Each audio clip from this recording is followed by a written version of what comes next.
Well, anytime you can advance in the NCAA tournament, you're really fortunate.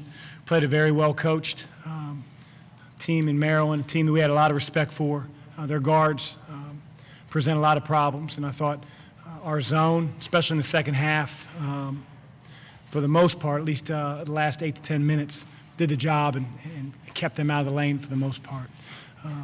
These two guys next to me, Sean played the best game he's ever played in a Xavier uniform, which to save it for this stage is awesome. I'm happy for him. Trevon played a heck of a second half in a Xavier uniform. And that seems like the theme, so I talked to him a little bit after the game, and hopefully we can get him going both halves. And we're just fortunate to move on. Front row on the center aisle. Congrats, fellas. Trey, this is not, obviously, Chris alluded to it, not the first time you've had a little bit of a slow start in the first half and come on very strong in the second half. What was your mind? 1 of 8 tonight in the first half. What was your mindset coming out for the last 20? Honestly, I felt like the first half, just kind of felt a little sped up. Just excited just to be out there in tournament time. And then my mentality, never wavered. It was just, still be there for my team, make the right plays. And, once I just settled down a little bit, my team kept instilling that confidence in me to, score the ball. So, I try to, read the defense, and, it all turned out well. Third row on our left, and then we'll come over to the right. Trevon, 7 of 8 in the second half. Was the basket getting bigger for you every time you took a shot in the second half? It may have looked like it, but, it was just, once I get a couple to go in, then you get a little rhythm going, then everything, starts to fall in. Everything you shoot just feels good, so. We're going to go to our far right on the far aisle. Yeah, Sean, 18 bench points at halftime for you guys, 30 for the game. How important is it for the reserves to step up in the absence of Trey in that first half? It's huge. Trey alluded to just getting a rhythm, and I think I got that in the first half, and be able to have Kaiser come in off the bench too and hit some threes, especially in the second and in the first. He played a great game too. Just being able to have guys come in like that and help us, especially offensively, is it's awesome. It's a huge benefit that we have with this team. Front row on our left, and then the center aisle. Chris, when you guys were going down that stretch toward the end of the season, and I think it was 6 in a row that you lost, what was going on, and what did you do to get out of that and do well in the Big East tournament and then come here and win this game? Well, it's a shocking deal when you lose, one of the best point guards in the country. And I thought our team, responded well in the first, 2-3 games out of the chute. Quentin played an excellent, last 8 minutes at St. John's. And then we ended up beating Seton Hall, Creighton, and DePaul. And then Trey goes down against Villanova 8 minutes into the game. And so our team changed. All of a sudden you have 2 of your best players out. So I don't think that we were as beat up as people think. We play in a hellacious league. A 3-game road trip was sandwiched by 2 of the best teams in the country.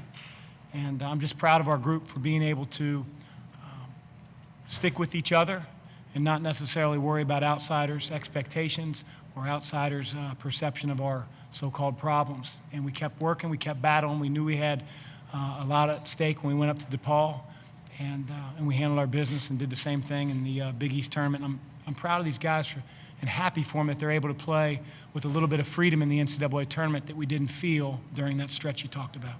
Center aisle. Coach, you changed between zones and between man constantly throughout the game. Also, you subbed in Malcolm and you subbed in Kaiser going all the way through the end. What prompted you to make so many changes tonight? Well, I just believe in my players. And I also think that Maryland, they're really good man-to-man offensively against man. They do a great job of getting their guards in the lane. And, we're not playing 11, 12 guys. We're generally playing 7, 8 guys. And so I didn't want Quentin Gooden to be chasing Melo Trimble all over the floor. So zone for us is fairly effective at times. And I know some other teams like Iowa and Nebraska have had some success against Maryland. So we're going to do what we think takes to win. Back row, center aisle.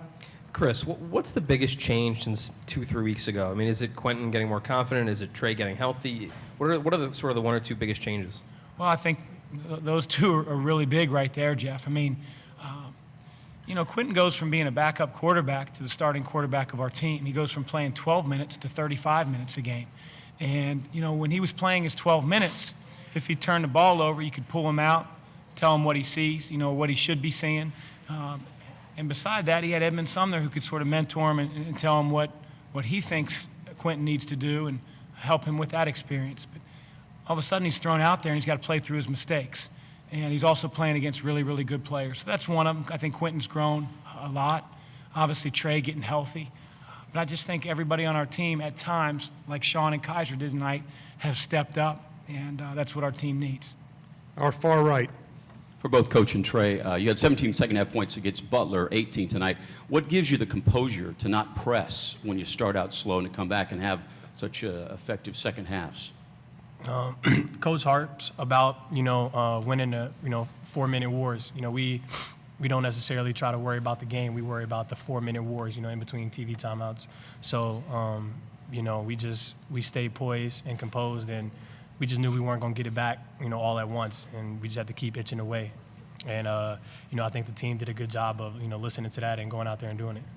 And we've had some experiences with that, Brad. I know against Butler at Madison Square Garden, for instance, we got down, 9 points or whatever it was in the second half. And, I told our guys, hey, listen, we were down 11 at Creighton with 6 minutes to go. This is a neutral floor. I mean, we should be fine. Like Trey said, we just have to sort of compartmentalize the game, worry about the next 4-minute war. Can we win that one? Can we come back to the next TV timeout having won that war 5-2? As Trey says, you're not going to get it all back at once. And, we hit some shots, and our guys played a little bit looser in the second half. Front row.